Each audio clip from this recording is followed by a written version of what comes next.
Hey Algebra 2, today we're going to talk about Chapter 2.7, which is Piecewise Functions. So this is probably very new to you, so let's just start out with the definition of what is a piecewise function. And it's a combination of equations, with each equation representing a specific part of the domain. Alright, so what do these look like? Written out, you're going to have your function notation, so let's say we have the function f of x, and it is going to equal multiple other equations. Minimum being 2, maximum being, I've seen 5 or 6, but it's really, sky's the limit. So these will each be different functions in their own parts. So you might have some kind of line. We might have some kind of quadratic. They can be a constant. Okay. And then you have this corresponding to specific parts of the domain. So maybe this first one is if x is less than 0. And so you would only use that first equation if you're talking about an x less than 0. Maybe the second one is if we are between 0 and 6. Okay, and so notice what I did though is this one wasn't equal to 0, so I made this one be equal to, because we have to keep the vertical line test true. So x can't be both those zeros, but these two probably have different values at 0. And then maybe the last one then is for x greater than or equal to 6. And so what you do is you graph these three functions, but you only graph them for specific values. You don't graph them with arrows on both ends, because they're going to stop at a certain x.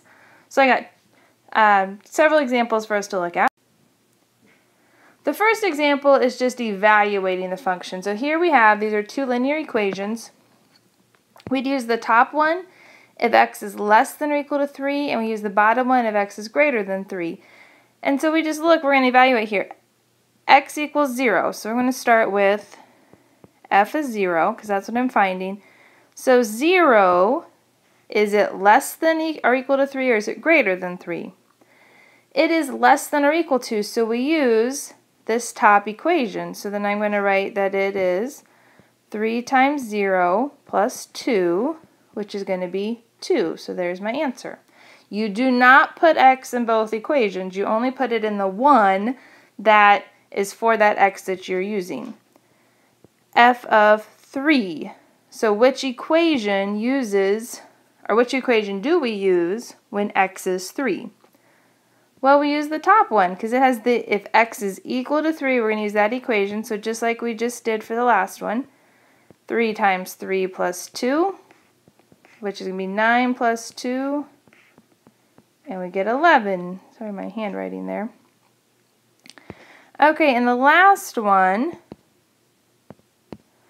6. So now we're going to use the bottom one, because we want x's that are greater than 3, or when x's are greater than 3, we use the bottom one. So f of 6 is going to equal 6 minus 1, which is 5. So depending on your x is which equation that you choose. Next, we're going to graph these, and there's a couple of ways that you can graph them. These are both lines. What you might find is easier. I'm going to call the top line, it's going to be purple, and the bottom line is going to be red. And you might actually go back to using a table. Okay, I know like I'm graphing with a table, that's a long time ago. But at least to start with, so the top one is for if x is greater than 2, but you actually start your table at 2.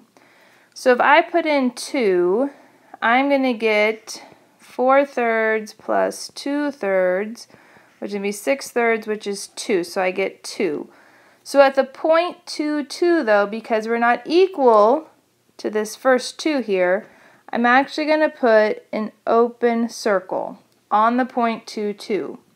Now, once you get that first point, you can count your slope, but you have to count your slope towards the right, because I'm going with all these x's that are greater than 2. So if you want to count up 2 and over 3. And then these are going to be actual points, up 2 and over 3. And your line then is going to start at that open circle and just go to the right. Okay, and if you wanted to, you could actually continue with your table, you know, and plot a couple points.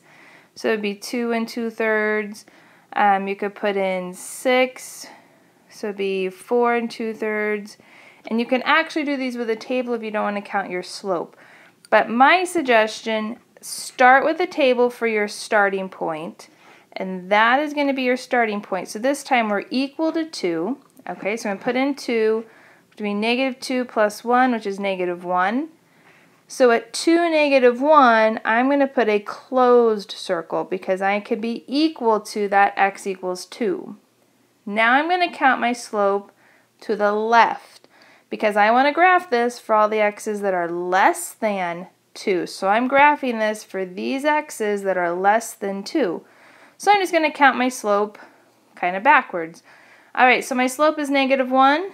So I'm going to go up 1, back 1. Instead of going down 1, over 1, I'm going to go up 1, back 1.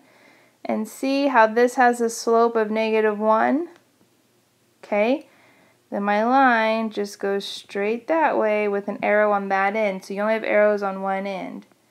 This does pass the vertical line test, all vertical lines. We'll go through it once, including here, because it doesn't hit that point, but then it hits that point.